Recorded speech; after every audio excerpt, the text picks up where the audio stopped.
1:3, sapagkat hindi sinugo ng Diyos ang sanlibutan upang hatulan ang sanlibutan, kundi upang hatulan ang sanlibutan, kundi ang sanlibutan ay maligtas sa pamamagitan niya.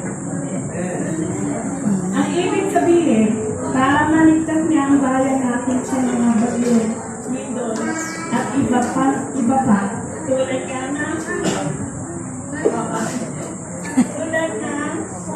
sa balita sa ibang lugar, nilalahat sila at inaapaw ng tubig, at ang iba pa ay dinadala ng agos ng tubig ang bahay nila.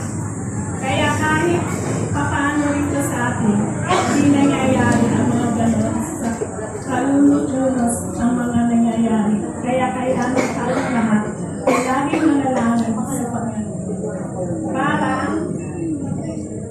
lagi tayong patnubayan ng Diyos araw-araw.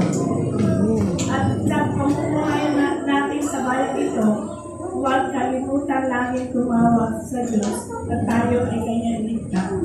Masakuna ang ating bayan at sa ating bayan. At manalig ka sa Kanya at ipagkaloob niya ito sa atin. Tulad nga ng iba,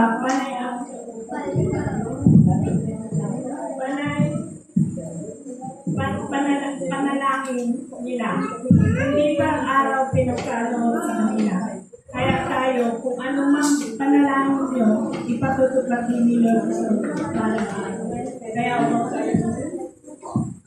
huwag kayong mainip kapag hindi pa tinutupad ng Diyos. Pero sa kinatatagalan, ibibigay niya dito. Amen. Kaya ako hindi naiinip kilo na ibigay ko. Salamat po. Amen. Araw na ito ng Sabado. Ang unang dumating na ating bisita ay si Ma'am Dina Bel. Ating po siyang kamayan. Salamat po. Si Brother Rolly Swasi. Ayan, na siya po ang ating speaker ngayon. Welcome po. Si Brother Terry Sarabia. Welcome po. At si Brother Danny Cabanse. Sister Sally Capino. Welcome po. Sister Elizabeth Aquino. Salamat po. Si Brother Boyet Lagrosa. At si Sister Cristeta Dayan. Saan po siya? Ayun po. Welcome po, Sister Cristeta. At nandito po sa ating kalagitnaan si Calista Sas Ezra Manuel. Welcome. At ng ating din pong malugod na welcome ang ating pong dating pastor ng distrito, si Pastor Lendel Jen Barnedo, at ang kanya pong may bahay, si Ma'am Faithlyn Barnedo. Welcome po. At ang Borhal family po. Yan. Welcome po. At natutuwa kami na kayo po ay makasama namin ngayon sa pagsamba. At para po sa mga announcement, meron po tayo na ilang mga announcement dito.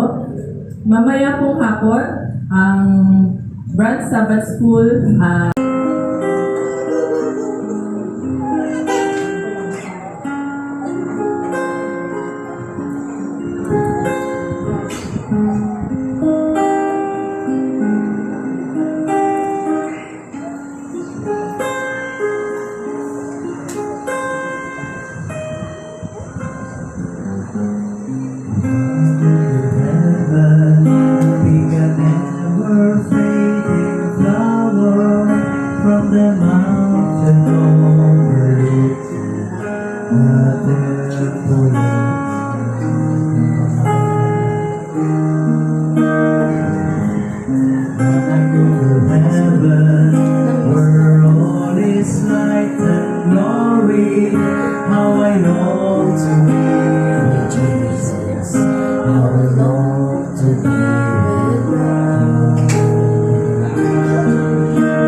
When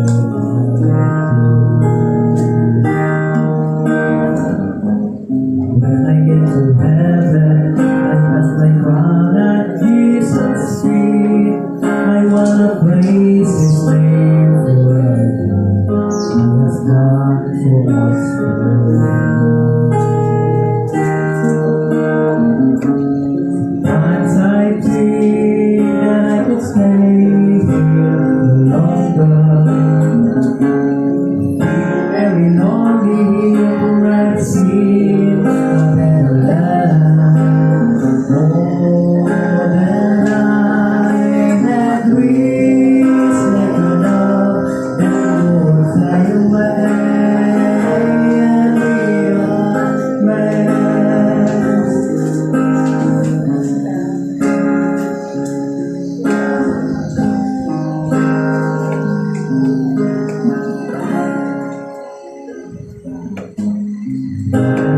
I wanna pledge my love to Jesus. I will burn myself for Him. For His offered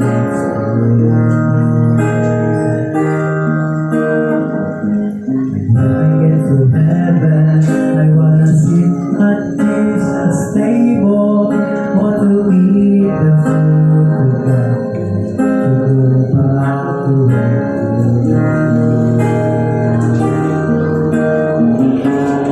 Times I think that I could stay here no longer. Feel very lonely here I've seen a better land. More than I had dreams like a love that would fly away and beyond rest. Sometimes I see that I could stay here no longer.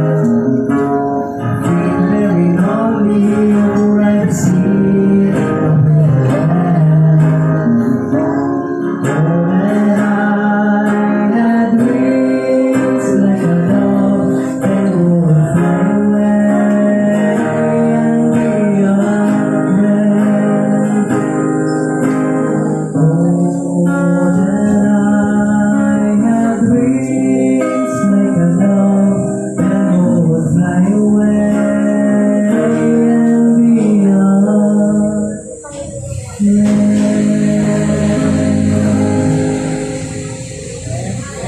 Una medyo. Alauna. Ako'y pagka nagsalita, kumari lang. Maglalagpas na alas 12, yan sinabi ni Mrs. White. Kaya kung ako'y nangangarap, 20 minutes lang sa labas. At dito, sabi ni Mrs. White, 30 minutes lang, kumari kung panlalagpas. Nalalam niyo kung minsan alas 12, kailangan ng pagkain ng tiyan. Ay nagugulog na tayo, kaya kasi na maganda ang sinasabi dito, pag kumukulo na sikmura natin, hindi na masarap ang ating pagkikinig, ano ha? Okay.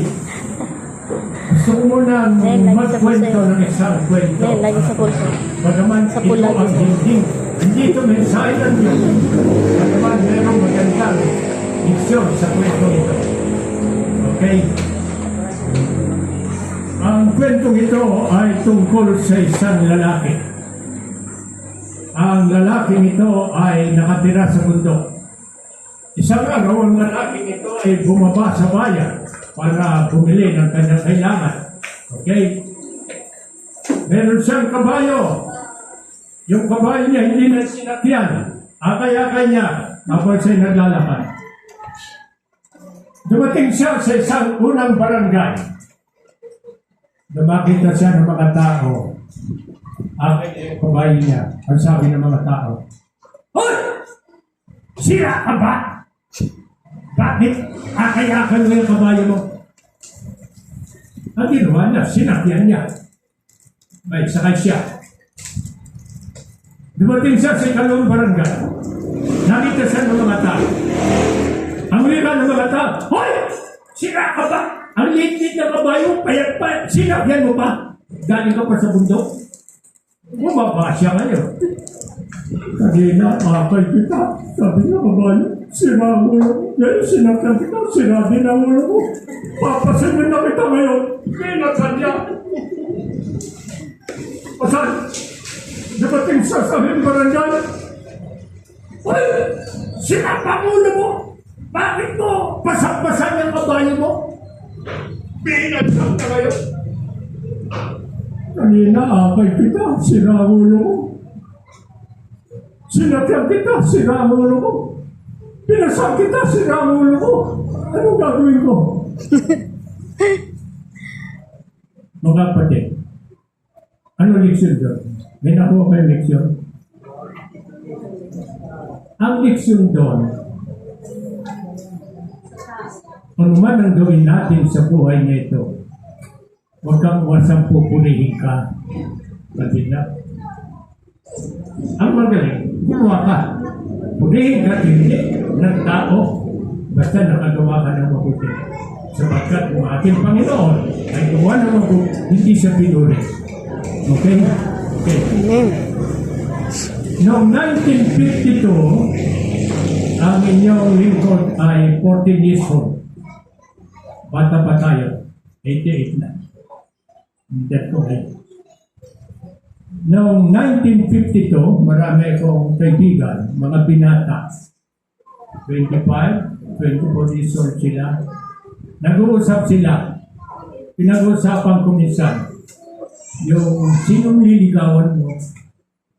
Liligawan ko, sabi ko siya. Yung may 4 na M. Ano yan? Mayaman. Ako liligawan ko yung 4 na M. Ano yun? Unang M, matanda. Pangalawa, mayaman. Oh, mayaman. Pangatlo, madaling Mamatay. Mamatay. Yan. 4 na M. Mayamang, matanda, madaling mamatay. Ang ating mensahe ngayon, mga kapatid, 3 M.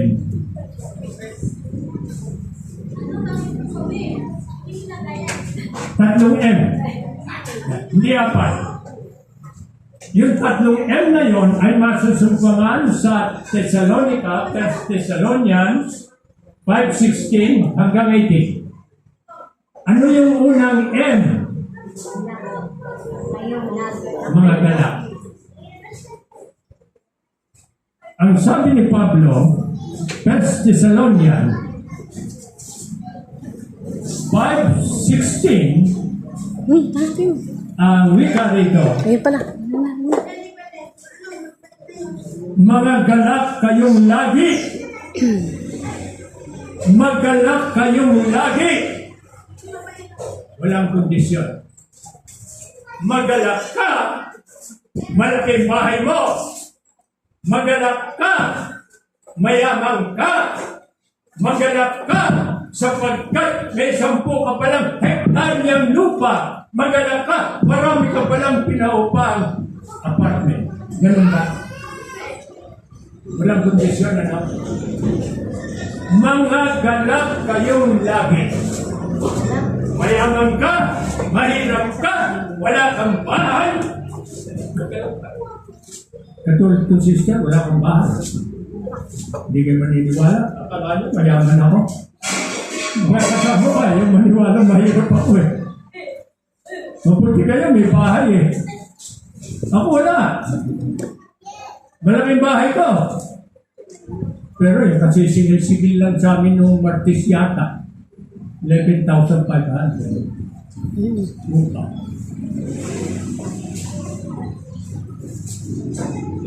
Isang araw, ang sabi ng aking anak, dati bumili kayo ng lupa sa highway, tayuan nyo ng stall. Ang mahal pala ng stall, 20,000 isang buwan. Eh meron kayong 10 stall, magkano yun? Sa isang buwan. 10 stall, 20,000. 200,000! Anong sagot ko sa aking anak? Sira ang ulo ni Rolly. Nagpabira si Tatay Rolly. Sira ang ulo. Parang yung moment ko nakabayo kanina na. Tinanggihan yung 200,000.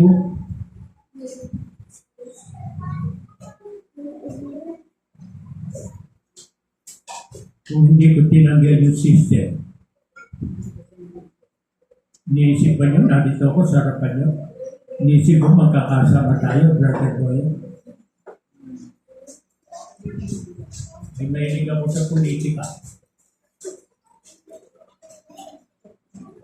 Ang politiko at pera, ilalayo ka niyan sa Panginoon. Wala kayo. Minsan na lang yung matigdik. Magtatalo sa pera eh. Dalawang isip ng mga Adventist, kailangan natin tatalo ng pera. Ano kailangan?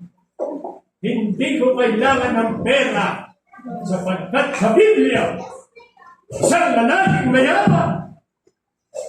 Sabi ng Panginoon, sumunod ka sa nakasunod ba?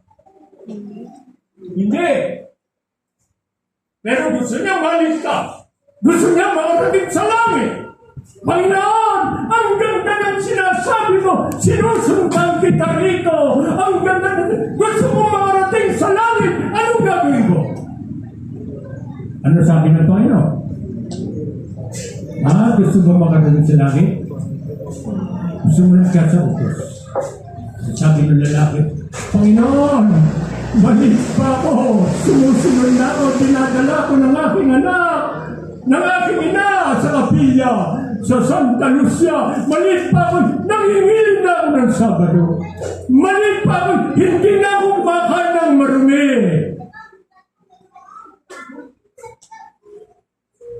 Mabuti. Ganun pero marami ka palang pera sa Philippine National Bank. Ikaw pala'y merong yugan sa Santa Lucia. Mag-withdraw ka sa Philippine National Bank. Ipagbili mo kaya yung kapirasong lupa, yung 100 metro kudrado, pagbili mo. Bigay mo sa lupa. Panginoon, ganyan pala ang Adventist. Ay, hindi ko magagawa. Diyan na. Ang hirap pala mag-Adventist. Pera. Pero hindi mo naman alam yung perang binibigyan mo sa iglesia, sa bangko sa langit. Pumupunta yun. Sabi niya, ay kung tinanggap ko yun, wala ko dito. Katulad ng lalaking yun. Manisaurus yun, narin ako sa libutan. Pagkat ang pera, nag-ihiwalay sa Panginoon. Sabi niya, kaya ano sabi? Mas ingat kayo sa pag-ibig sa salapi. Tama na, masama na. Kumakain ka na ng almusal. O kanina, ano ang almusal ko? Sabi, 2 pirasong tinapay. Ano pa? Kalabasa. Ayos na. Ayoko ng manok. Kaya hindi ako maselas. Kanya yan sa bahay. Namisi nga ng matatagang iglesia sa San Bartolome. Sa Santiago pa yun. Damseleron, 1900 pa. Damseleron niya ba? Sabado, ako ang nagsalita. Pagkadating ng katapusan ng aking pagsasalita, wala man lang naganyaya sa akin. Mga kapatid na ito wala yatang bigas ito. Uy, ako ng bayan. Alauna balik ako. Ganon, lagi. Hanggang sa isang Sabado natapos ang servo ko. Karoli! Sabi ni Daling, halika kayo, sabi kayo kumain. Sama ko. Alam niyo lang po, balatong na nilaga.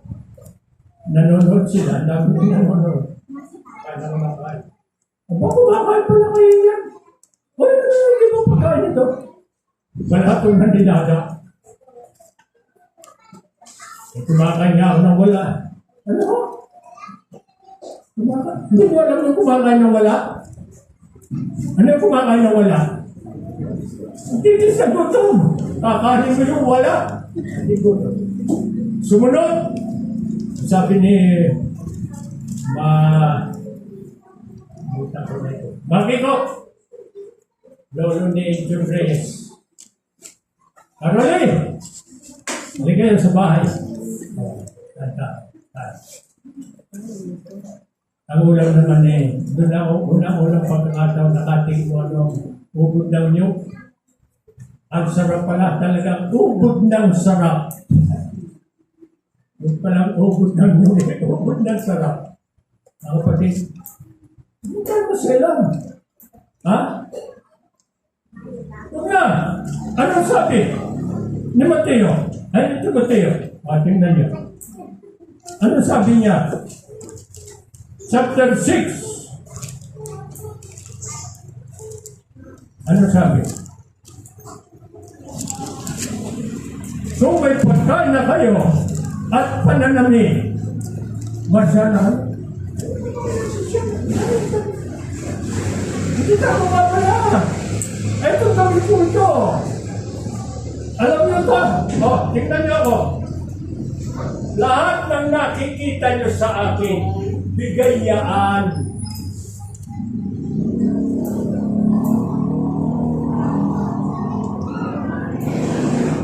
Kanina nga, yung manugang ko dumating kahapon palo na yun Ang asawa na yun, anak ko parang napapebig sa akin, kasi yung pamangkin ko palo na rin napapebig sa akin, hindi nga ako mapag-asawa. Bakit?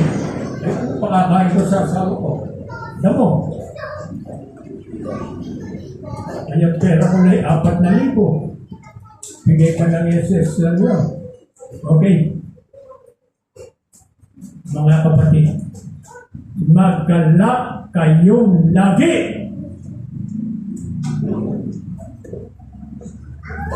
Ba't ka ba gagawin? Nasa atin ng Holy Spirit, sister. Lagi na bigay sa amin. Ano ka magagala? Hindi ako pababayan ng Panginoon. Huwag kayong mag-alala. Ang ibon. Ang ibon ba nagsasabi? Hindi mo nagsasabi. Pero kumakain. Ayun na, kaya ako, binibigay ko yung ibon. Pero makakapit ang ibon doon sa kapitbahay ko. Nandun na ito. Sa bumili, nakatingin na doon sa aming likuran na yung malawak nakatingin na doon, siguro nag-iintay na doon sa kapitbahay. Ganun. Kung ang ibon na hindi pinababaya, tayo pa. Kaya magkalak tayong lagi. Okay? Ano man ang ating kalakal. Nasa atin ang Holy Spirit. Ang Holy Spirit, mga anak, 14:26. Susunod sa atin. Pero mga Adventist dapat. Pinakamasayang taong to dapat sa buong mundo. Pinakamabuting taong Seventh-day Adventist. Bakit? Seventh-day Adventist are the true sons and daughters of God. Amen? Amen. Kasi ito kayo na, mga kapatid. Hindi ba tayo nakadyoso Ako'y anak ng Diyos. Anak ako ni Kristo. Kayo kanino anak? Kaninong anak, sister? Ano? Anak ka ni Kristo. Anak ako ni Kristo. Ito si sister nito kahit hindi ko tismado. Hindi pa ba ito? Anak ka ni Kristo. Kaya ikaw, ako, anak ni Kristo. Ano ating gagawin? Magpapatayan tayo? Ayun nangyayari ngayon. Yung pinalita ko niya kanina. Ayun sa araw lang, ako na ito. Sinabihan lang ng ama, yung anak, Totoy, mag-anak buhay ka naman. Ay, nagalit yung anak. Pinatay mo ba? Tapos ay lomos. Mag-asawa. Nag-aaway. Inawat yung anak. Ay, yung anak ang ginarin. At nagsisimula. Nangyayari ba sa Cherry Diabetes yan? Hindi nangyayari. Bakit? Malinis. Malinis. Bakit? Kumakain ka ng malinis. Katulad ko nun. Hindi pa ako kumakain ng malinis. Panay marumi kinakain ko. Panay marumi ininom ko. Virgin ko. Hindi nagbabago ang buhay ko. Pagaman ako'y nag-orasyon, ang aming ina, ang pinuno, Panginoon na pupulong dahil sa panahon sa loob ng pagtalang, sa tangan ng Diyos, pagkaroon na sila ngayon sa natin, Panginoon na pupulong dahil sa panahon sa sumartiga, sa tangan ng Diyos, pagkaroon na sila natin. Pagkatapos ng alas 7, bababa ako, natutuyin. Iinom ako ng virgin ko, 1952, ang 20 centimos, ang gin 10 centimos, ang hinebra 10 centimos, hindi nagbabago ang buhay ko. Ngunit ako ako'y maangkay sa pananampalatayang ito, nabago na ang buhay ko. Mga kapatid ko, anak na ako ni Kristo. Una, anak ako niya Diablo. Anak ka ni Kristo, ha? Anak tayong lahat ni Kristo rito. Kaya magmamahalan tayo, mga kapatid ko. Bakit? Nasa atin ang Holy Spirit. Natin no? Okay. Ano pa? Ikalawang eme. Magsipanalangin kayong lagi. 570.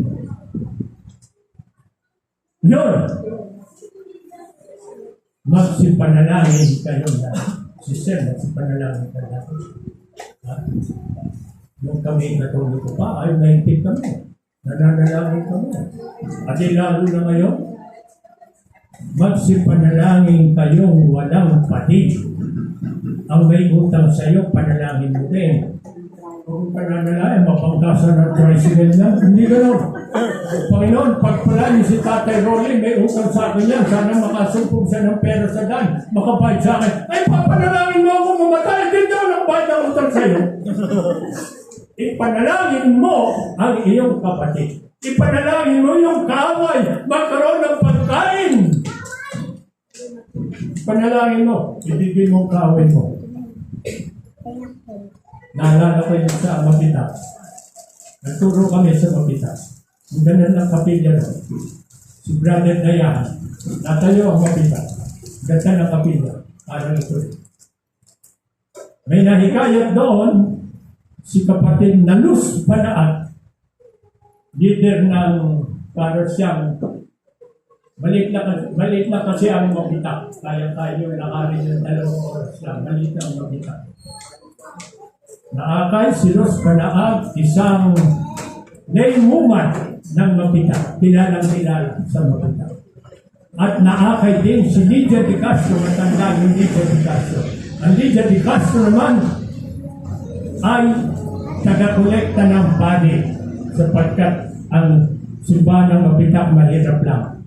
Utusan ng pare si Lydia de Castro, punta ka na Lydia sa Pinya, malalaking simbahan ng Katoliko, alam mo. Nabinyagan sila ng isang araw, dinadala ko araw-araw, nagpupunta ko ron. Ang sabi ng Diyos pa lang, Karoli, mabuti na dito kayo, bakit? Sinana ako sa Mapita, siniraan ako ni Kalidya, anong gagawin ko? Hindi mo lang gagawin ko. Ang gawin mo ganito,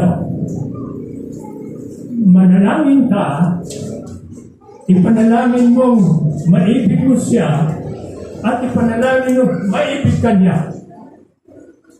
Tao kay Lydia. Tatay Rolly, napapabuti kapating kayo. Bakit? Naaway ako ni Luz Banaat. Sira na ako. dito sa ospital. Anong gagawin ko? Ano mo lang gagawin mo? Madali na.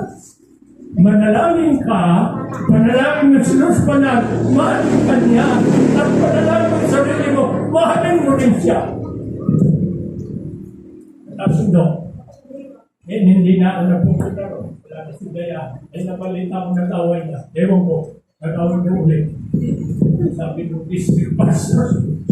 Okay, mga kapatid, manalangin tayo lagi. Ha? Panalangin mo ang anak mo, ako mo. Magkaroon mo kinahanap buhay. Diba? Panalangin mo yung sakit. Lumapit kayo sa akin pag may sakit kayo. Pananalangin kayo. O sabihin mo.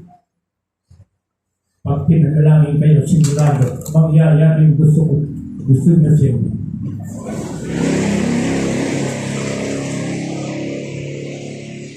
Yung dalawang kapatid, nasa AUP pa nun. Yung isa, Dean of College, si Amelia. Yung isa, Dean of Nursing. Naman sa kanila yung aming ina. Linggo-linggo, dinadalaw ko. Kawawa na yung aking ina. Kami. Ang baho. Ang kwarto.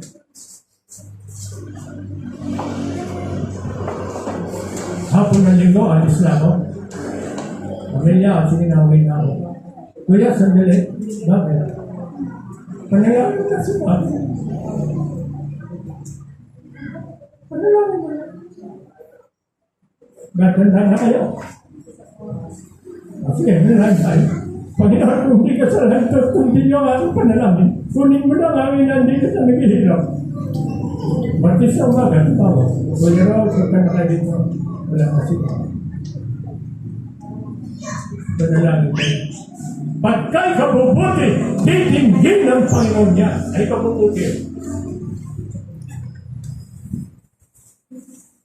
Yeah. Ako doktor sa bahay. Gamitin nyo. Minsan, may tinanong ang pasok. Kasama pa pala ng aking kapatid. Hindi makasabi. Basta may tatanong ko sa'yo. Nasa iyo ba si Kristo? Hindi makasuot. Alam niyo mga kapatid, totoo kang sasabihin sa'yo. Dapat ang ating misyon, dapat masok yan. Sino nakarating na sa misyon? Dapat ang kabilang ng lahat ng 7-day Adventist Hospital dito.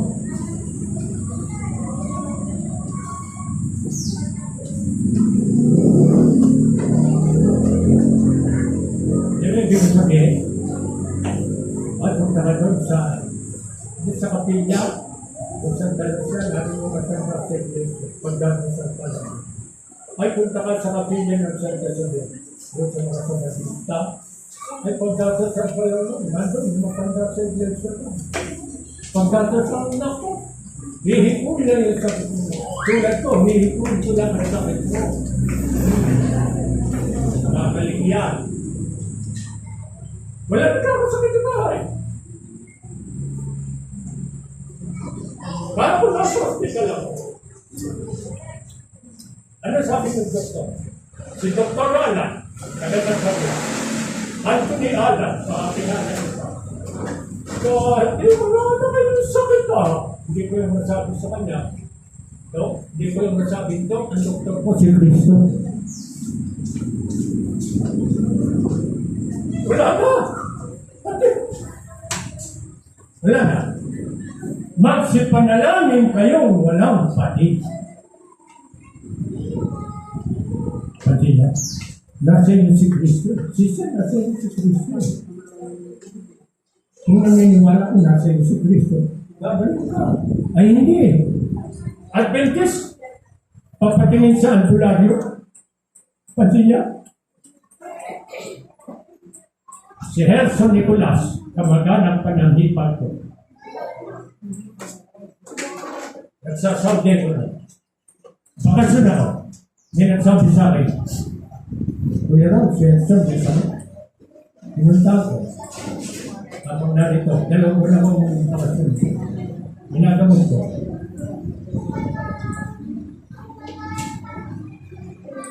Wala mga lupano ay nasipag yun. Magaling masipag mag-mower. Sabi ko sa kanya, may nasaktan ka. Alam mo, meron. Alam mo mga kapatid, yung mga anghel na pinagkait ni Lucifer sa langit, ano sabi sa Biblia? Binagsak. May bumagsak sa ilalim ng lupa. May bumagsak sa bundok. Yun ang sinasabi ng mga nag-anting-anting. Diyos daw yun, hindi. Yun ang mga masamang anghel. Sa lupa, yun ang mga duwende. Nagmumower si Erso Nicolas. Pag mumower niya ikaw sa kanya, may namower kang buhok ng duwende. Maniwala o hindi, bahala kayo mga kapatid. Nagpatingin din sa ibang manggagamot. Ang kulagi, Kuya Ronnie, tama sabi mo, meron daw nalobon. Kung siya may nagpatingin, siyempre, iniwan ko na siya. Nung iwanan ko siya, namatay na siya. Si kapatid na Marquez, siyuhay mo iyong bayaw. Nagkasakit din. Ginagamot ko din. Ay, Kuya Rolly, nagpatingin din ako doon sa albularyo. Pag nagpapatingin ka sa ibang mga gamit, iwanan na kita. Ang gusto ko, ako lang, kung magpapagamot siya, papagaling, para masabi ko sa'yo, pinagaling ka ni Kristo. Hindi ka pinagaling ni Tatay Rolly. Ay, iniwanan ko siya. Patay na rin. Kapatid, magsipanalangin kayo natin. Panalangin nyo, yung pamagano yung may sakit. Maniwala ko, si Kristo na sa inyo. Pag si Kristo na sa inyo, nasa inyo, kapagyarihan ng Diyos. Kapatid, tandaan mo. Ako siya nasa ito. Nasa akin si Kristo. Nasa akin. Hindi ko wala. Katawan ng aking mga ito. Wala sa iyo. Okay, mga kapatid, magsipanalangin kayong lagi. Okay? Huling M. Magpasalamat sa lahat ng bagay. Ang wika ng pastor muna, hindi ko malaman pastor Gabriata o pastor Manuel. Naniwa ka ng sibuyas. Naniwa ka ng luya. Magkikisa ka ng ulam. Nahiwa mong daliri mo. Naputol. Magpasalamat ka. Hindi kamay mo ang naputol. Daliri naman. Naputol naman ang kamay mo. Ang tricycle ng sinakyan mo, nabangga ng jeep, naputol ang kamay mo. Magpasalamat ka rin at kamay mo lang naputol. Hindi niya mo.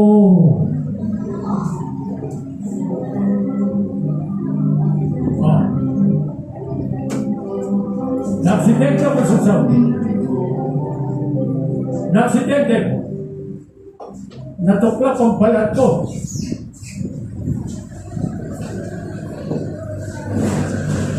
Panginoon, salamat! Hindi balat ng mukha mo natuklap. Hindi ang pangit tuloy na ako siguro ngayon. Magpasalamat kang lagi. Magpasalamat ka na kay ka sa tamang pananampalataya. Pasalamat ka na kay ka ni Kristo sa liwanag. Pasalamat ka na kay ka ni Kristo patungo sa buhay na walang hanggan, sister. Kaya magpasalamat ka. Nasumpungan ka ng mga 7-day Adventist. Akay ka sa landas ng kabanalan. Sapagkat ang 7-day Adventist, ito ang mga taong tinawag ng Diyos.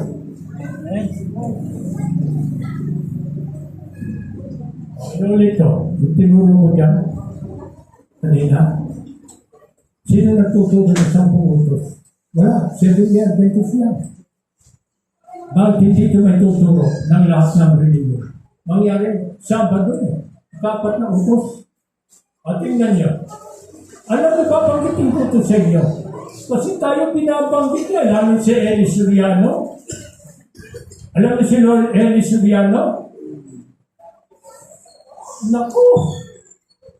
Yung mga Sabadista, naku! Wala na yung Sabado ng mga yan. Pangiling pa ng pangiling. Yung Sabado, wala na. Lipas na yan. Sinira na ni Kristo. Ang Sabado, tingnan mo, gagawin pang maninira si Kristo. At pagka maninira ka, kasalanan yung ginawa mo. Ay hindi naman sinira ni Kristo. Ang sabi ng tao, sinira na ang Sabado ni Kristo. Ang sabi ni Kristo, hindi ko sisirain. Ay sinong paniniwalaan mo, sister? Ang Diyos o ang tao? Yun. Kaya ako pinaniwalaan ko. Ang Diyos. Nang nalamin itong mundo nitong Diyos na totoo, karawan ng Domingo. At ang sa pagkain, isipin di po po sasaliksin ng Diyos ang gawa ng mga bukod, 10 pagkain. Sasaliksin ng Diyos. Ano yung sabihin mo? Kaya ito na. Huwag ka na magaling naman. Ito na ang iglesia ang tinatag ng Diyos. Okay? Mga kapatid, hindi na magtatagal.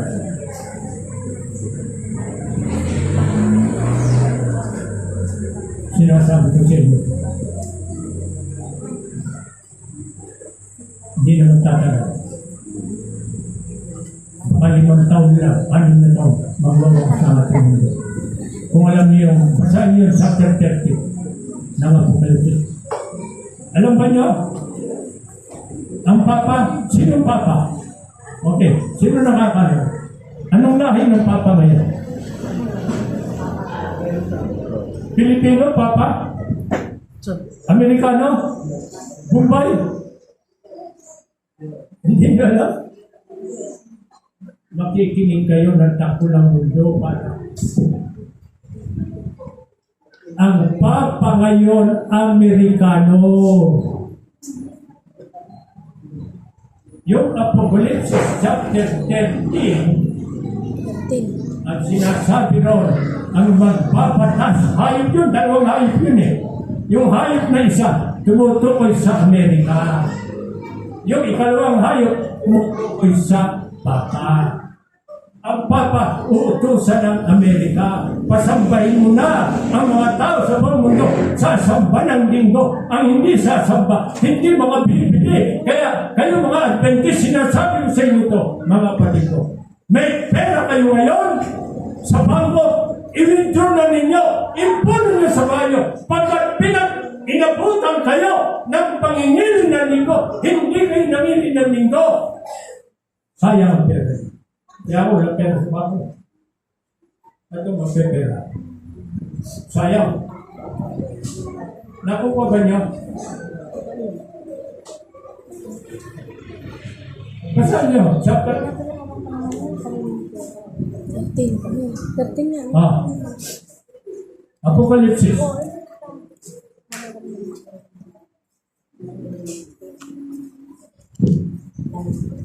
At nang huwag makabili o makapagbili ang sinuman, kundi siyang may tanda sa mga tubay, tanda ng hayop. Ano yung tanda ng hayop? Pangingiling ng linggo. Pag nangiling ka ng linggo, magagamit kong pera mo. Pag hindi ka nangiling ng linggo, wala. Ang pera mo masasaya. So mga kapatid ko, dito na magwawa sa ating mundo. Amerikano. Ay, kung totoo din sinasabi, handa. Nagkaka kayo. Ay, kung maging totoo, hindi kayo handa. Ako'y handa. Hindi ako yung maliligtas. Ako'y naghahanda, kapatid, na dahil sapagkat pag ako'y hindi naligtas, akong kawawang 7-day Adventist sa buong mundo. Bakit? Bakit ang kawawa? Sinabi ko siya kanina, tanda mo? Hindi tanda. 71 na ako Adventist. 71 years na akong nangingiling ng Sabado. 71 years na akong nag-ikapo. 71 years na ako nangangaral. At pag hindi pa ako naligtas, kawawa ako. Ilang taon na ngayon? Sino 50 taon na ngayon? Wala pa. Nakabila. Kaya naghahanda ako. Anong paghanda ko? Alas 4 pa lang ng madaling araw, gumigising na ako. 5 kapitulo sa Matandang Tipan. 5 kapitulo sa Bagong Tipan. Mga kapatid ko, mag-aral tayo ng salita ng Diyos. Ang wika kanina sa ating leksyon, araw-araw kailangan lumakas tayo sa pamagitan ng pagkain ng salita ng Diyos. Ang wika ni David, anong wika ni David? 119:11. Iningatan ko ang salita mo upang wag ako magkasala sa iyo. Noon ang kailangan, ingatan mo ang salita ng Diyos para wag kang magkasala. Yun ang sikreto. Para wag kang magkasala, ingatan mo. Mga kapatid ko, ipunin mo ang salita ng Diyos sa puso mo. Para yung panahon, sasabihin na ng Papa, mangiling kayo ng libro. Sabado ako. Pag Sabado, okay, tatakas tayo. Usigin tayo. Ang dalangin sa Panginoon. Panginoon, gusto ko, dadating kayo, lalabas ako ng lungil kasama ang kapatid na ilusig. Na maganda kayo. Meron bang lungil dito? Sa San Lorenzo, meron. Tinanong ko na si kapatid na baby. Meron pa ditong lungil? Marami. Tatay ko rin. Sa